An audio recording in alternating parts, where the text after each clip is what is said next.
saya Pak Budi Prasetyo. Pada kesempatan kali ini kita akan membahas tentang transmisi manual. Nah, transmisi manual apa yang akan kita bahas? Yang pertama nanti kita akan membahas tentang nama komponennya. Di transmisi manual itu ada komponen apa aja.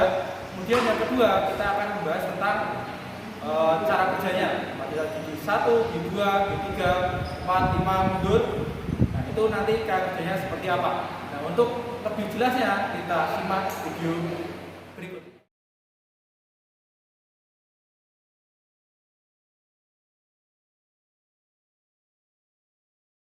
Di sini saya akan menjelaskan tentang komponen-komponen tadi di sistem transmisi.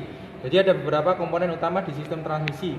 Yang pertama itu kita akan mengenal yang namanya poros input. Jadi satu kesatuan ini namanya poros input. Terus ada yang namanya juga poros output. Poros output itu ini, satu kesatuan ini jenenge poros output. Terus ada yang namanya roda gigi counter atau poros counter ini. Ya. Terus ada yang namanya idle gear atau reverse gear. Bendanya yang ini. Dia gunakan untuk nanti ketika gigi mundur. Ya. Terus ada yang namanya unit synchron mesh. Synchron mesh itu ada satu kesatuan.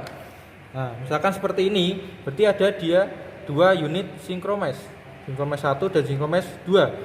Di dalamnya unit synchron mesh itu ada apa aja? Ada banyak sekali komponen. Yang pertama dia ada yang namanya ini kita bisa sebut yang namanya hub sleeve.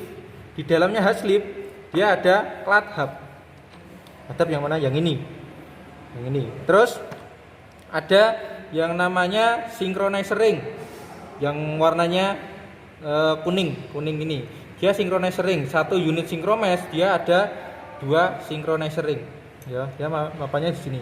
Terus di dalamnya ada yang namanya shifting key. Kebetulan ini sudah nggak ada, tapi shifting key manggone atau tempatnya dia di nempel di clat hubnya di dalamnya sini. Ya, dalam sini. Berarti kalau ini ada 3 ya, 3. Terus ada case spring. Case spring itu berguna untuk menjaga atau mengunci shifting key ke clat hub ke hub sleeve-nya tadi. Nah, misalkan seperti ini, dia di sini ada shifting key-nya, terus dia akan case spring-nya di dalam sini. Bentuknya kawat, dia akan mengunci ini supaya tidak lepas. Oke, berikutnya kita akan mempelajari tentang cara kerjanya atau perpindahan giginya. Kebetulan ini kita pakai transmisi yang synchron mesh 4 speed atau 4 kecepatan synchron mesh. Tadi kita udah mengenal yang namanya poros input, terus gigi counter, poros output.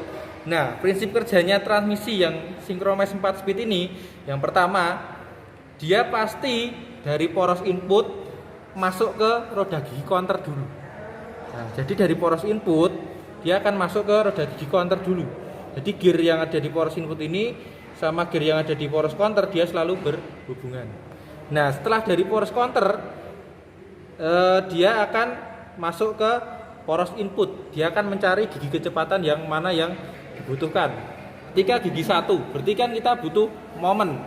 Ketika kita butuh momen, berarti yang terjadi kita butuh gear kecil memutarkan gear besar.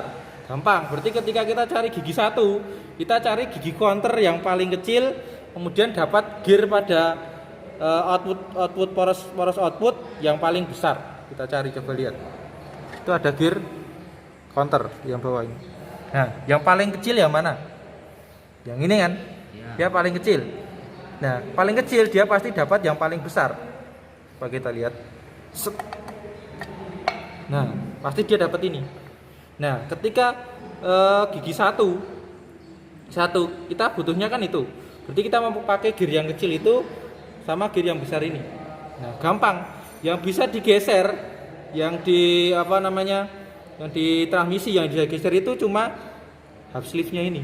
Yang geser apa? Yang geser ini tadi. Coba. Yang geser ini tadi namanya garpu pemindah. Nah, ini akan menggeser hub sleeve ini. Nah, berarti ketika kita pakai gigi 1 itu gampang. Hub sleeve-nya pasti dia akan menggeser garpu pemindahnya, kita akan menggeser hub sleeve ke arah gigi 1 tadi. Dia akan geser ke sini. Nah, seperti ini.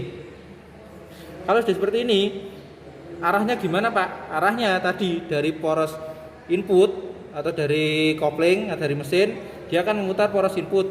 Poros input dia akan turun ke bawah. Ke bawah dia akan ke gigi counter.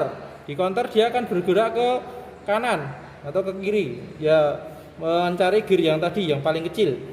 Paling kecil, terus dia paling ke gear yang paling besar atau gigi kecepatan 1 ini.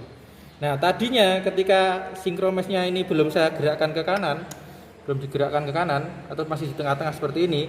Nah, gigi gear yang ini itu loss sama poros output, dia loss atau tidak berkaitan. Dia bebas. Tapi ketika synchromesh saya geser ke seperti ini, dia berkaitan. Jadi mengaitkan antara gigi 1 yang gede ini dengan porosnya. Akibatnya apa? Poros input diputar. Nah, dia akan putar juga. Nah, seperti ini ya. Ini gigi 1. Terus ketika kita udah tahu gigi 1 yang mana, kita mau cari gigi 2, gampang. Gigi 2 itu pasti giginya lebih kecil daripada gigi 1. Terus yang counternya dia lebih besar daripada di counter yang 1 tadi. Kita lihat, angkat lagi. Nah, sing luwih gede saka kuwi sing ndi? Nah, yang ini, ya toh? Pasti yang ini. Yang atas dia pasti bener juga. Nah, dia pasti yang ini, ya kan? Nah, berarti nek gigi 2 gampang. Tinggal ininya tadi kita geser ke kanan. Nah, intinya seperti itu ya. Ini seperti ini agak susah. Intinya harus liftnya geser ke kanan. Jadi mau sang gigi 1 ke kiri, dia ke kanan. Menghubungkan antara gear kecepatan yang ini dengan porosnya.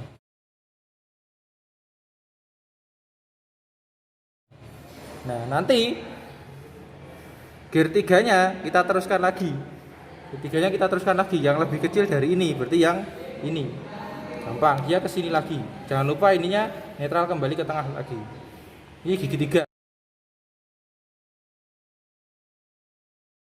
Terus kalau gigi 4 gampang. Ini netral ke sini, terusnya lagi yang lebih kecil ke sini.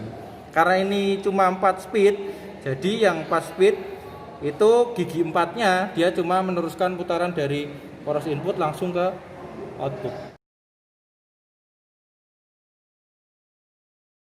Jadi putaran poros input sama dengan putaran poros output atau sama.